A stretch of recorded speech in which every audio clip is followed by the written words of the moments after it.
નમસ્કાર વિદ્યાર્થી મિત્રો, હું આપ સૌનું સપ્તઋષિ સંકુલ શાળા તરફથી હાર્દિક સ્વાગત કરું છું। આજે આપણે ધોરણ 6માં ગુજરાતી વિષયમાં કાવ્ય 15 જેનો પ્રકાર છે ઉર્મી ગીત તે શીખીશું। ગુજરાત મોરી મોરી રે તેના કવિ છે ઉમાશંકર જોશી। તો ગુજરાત એ આપણું ખૂબ જ સમૃદ્ધ અને દેશથી અલગ પડતું રાજ્ય છે। તો ગુજરાતનું 1 મેએ સ્થાપના દિન થયેલો, જે મહારાષ્ટ્રથી અલગ પડ્યું હતું, અને તેની જે ગાથા છે એ આ કાવ્યમાં થોડી જોવા મળે છે। આપણા ગુજરાતની સમૃદ્ધિ અને એના જીવન વિશેની વાત કાવ્યમાં દર્શાવી છે, જે આપણે શીખીશું। પ્રથમ કવિનો પરિચય મેળવીશું। તો કવિનો જન્મ થયેલો છે 21/7/1911 અને તેમનું અવસાન 19/12/1988। તેમનું પૂરું નામ છે ઉમાશંકર જેઠાલાલ જોશી। એમનો જન્મ થયો સાબરકાંઠા જિલ્લાના બામણા ગામમાં થયો। તેમણે ગંગોત્રી, નિશીથ, પ્રાચીના, મહાપ્રસ્થાન, અભિજ્ઞા, સપ્તપદી વગેરે અનેક કાવ્ય સંગ્રહો આપ્યા છે, જે હવે સમગ્ર કવિતા રૂપે ઉપલબ્ધ છે। તેમના શ્રાવણી મેળો અને વિસામો જેવા વાર્તા સંગ્રહો, શાપના ભારા અને હવેલી જેવા એકાંકી સંગ્રહો, ગોષ્ઠી અને ઉઘાડી બારી નિબંધ સંગ્રહો છે। તેમણે પ્રવાસ વર્ણનો તેમજ ગાંધીકથા જેવા ચરિત્રાત્મક લખાણોએ લખ્યા છે। તેમણે વિવેચન, અનુવાદ તથા સંપાદન ક્ષેત્રે પણ ઉત્તમ સાહિત્ય સેવા કરી છે। આ કવિને 1939નો રણજીતરામ સુવર્ણચંદ્રક અને 1968નો જ્ઞાનપીઠ પુરસ્કાર તથા કવિની શ્રદ્ધા માટે કેન્દ્રીય સાહિત્ય અકાદમીનો પુરસ્કાર મળ્યા હતા। તેઓ કેન્દ્રીય સાહિત્ય અકાદમીના અધ્યક્ષ પણ રહ્યા હતા। ઉર્મી કે ભાવની સીધી લય સુંદર અભિવ્યક્ત કરતી પદ્ય રચના એટલે ઉર્મી કાવ્ય। એની નીચે અંડરલાઈન કરજો।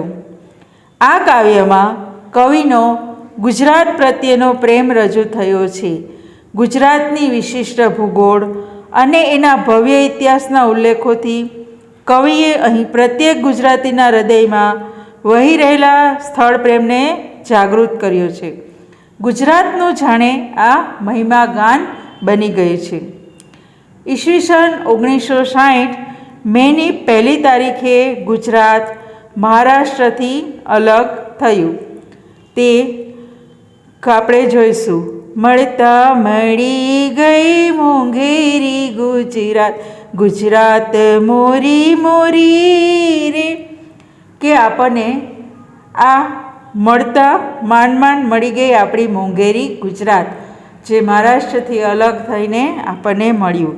એ વિશિષ્ટ ગુજરાત મારી છે। ભારતની ભૂમમાં જાજેરી ગુજરાત, ગુજરાત મોરી મોરી રે। ભારતની ભૂમિમાં ગુજરાત તેનું વિશિષ્ટ સ્થાન ધરાવે છે। એ જાજેરું મહત્ત્વ ધરાવતું ગુજરાત રાજ્ય છે। એ વિશિષ્ટ ગુજરાત મારી છે। સાબરના મરદાની શોણેલા સુણાવતી, રેવાના અમૃતની મરમર ધવરાવતી, સમદરના મોતીની છોડે નવરાવતી, ગુજરાત મોરી મોરી રે। સાબર એટલે કે સાબરમતી નદી, મરદાની એટલે કે મર્દાનગી ભરેલા, સોણલા એટલે સ્વપ્ન, સુણાવતી એટલે સંભળાવતી। તો સાબરમતીના મર્દાનગી ભરેલા સ્વપ્નો સંભળાવતી। રેવા એટલે નર્મદા નદી, નર્મદા નદીના અમૃતની છોડો છલકાવતી ધીમો અવાજ સંભળાવે છે। સાગર કિનારો એ સમુદ્રના મોજારૂપી મોતીની છાલકોથી નવડાવે છે. એવી વિશિષ્ટ ગુજરાત મારી છે. ગિરનારી ટૂંકો ને ગઢરે ડરિયો, પાવાને ટોડલે માં કાળી મૈયા, ડગલે ને ડુંગરે ભર દેતી હૈયા, ગુજરાત મોરી મોરી રે. શું કહે છે કે ગિરનાર ટૂંકો અને ઈડરિયો ગઢ છે. પાવાગઢની ટોચે મહાકાળી માતાનો વાસ છે. એ ડગલે ને પગલે હૈયાના ભાવથી આપણને ભરી દે છે. એ વિશિષ્ટ ગુજરાત મારી છે. આંખની અમી મીટ ઉમટે ચરોતરે, ચોરવાડ વાળીએ છાતી સી ઉભરે, હૈયાના હીર પાયે હેત ભરી નીતરે, ગુજરાત મોરી મોરી રે. આંખની અમી મીઠ, અમી મીઠ એટલે કે અમી ભરેલી. જ્યાં ચરોતરમાં આંખની અમી ભરેલી નજરો ઉમટી પડે છે. ઉમટવું એટલે કે ભેગા થવું. સૌરાષ્ટ્રના દરિયાકાંઠેનું ચોરવાડ જેવું વિહારધામ, છાતી કેવી ઉભરાય છે. હૈયાના હીર, હીર એટલે અહીંયા પ્રેમ. હૈયાના હીરના પ્રેમથી નવડાવતી વર્ષાવતી એવી ગુજરાત મારી છે. કોયલને મોરને મેઘ મીઠે બોલડે, નમણી પનિહારીને ભીને અંબોડલે, નીર તીર સારસ સા સુખ ડૂબ્યા જોડલે, ગુજરાત મોરી મોરી રે. કોયલ અને મોર એના મીઠા ટવકા, મેઘ મીઠે એટલે મેઘ મલ્હાર જેવા એના મીઠા ટવકા ટવકે છે. નમણી પનિહારીના ભીના અંબોડા, જળ કાંઠે સારસની બેલડીની જેમ સુખમાં ડૂબેલી જોડીઓ જોવા મળે છે. એ ગુજરાત મારી છે. નર્મદની ગુજરાત દોહેલે જીવવી, ગાંધીની ગુજરાત કપરી જીરવવી, એકવાર ગાઈ કે કેમ કરી ભૂલવી, ગુજરાત મોરી મોરી રે. નર્મદ કવિ છે આપણા. એ કવિ નર્મદની ગુજરાત છે કે જેના જમાનામાં જીવન જીવવું ખૂબ મુશ્કેલ હતું. તો આ એ મહાત્મા ગાંધીની ગુજરાત છે જેને જીરવવી કપરી છે. કપરી એટલે કે અઘરી, મુશ્કેલ. એકવાર આપણે ગાય એના ગુણગાન ગાયા, એ ગુજરાતને કેમ કરીને ભૂલાય. એ ગુજરાત મારી છે. ભારતની ભૂમમાં જાજેરી ગુજરાત, ગુજરાત મોરી મોરી રે. મળતા મળી ગઈ મોંઘેરી ગુજરાત, ગુજરાત મોરી મોરી રે. ભારતની ભૂમ એટલે કે ભારતની તમામ ભૂમિના રાજ્યોમાં ગુજરાત એક વિશેષ મહત્ત્વ ધરાવે છે. એ ગુજરાત મારી છે. આ મોંઘેરી ગુજરાત મળતા મળી ગઈ છે, એ ગુજરાત મારી છે. કવિ અહીંયા ગુજરાતનો વિશેષ મહિમા ગાયો છે. એના પ્રદેશો, એના મંદિરો, એના પર્વતોથી માંડી અને દરેક વિષયને આવરીને આ કવિતાની રચના ખૂબ જ સુંદર શબ્દોમાં કરેલી છે.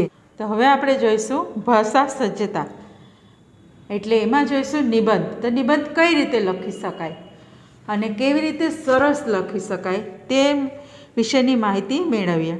તો આપણે અનેક રીતે આપણા વિચારો અને ભાવો રજૂ કરીએ છીએ. જ્યારે કોઈ એક વિષયની સરસ અને વ્યવસ્થિત રીતે રજૂઆત થાય ત્યારે તેને નિબંધ કહેવામાં આવે છે. અંડરલાઈન કરજો, જ્યારેથી નિબંધ કહેવામાં આવે ત્યાંથી.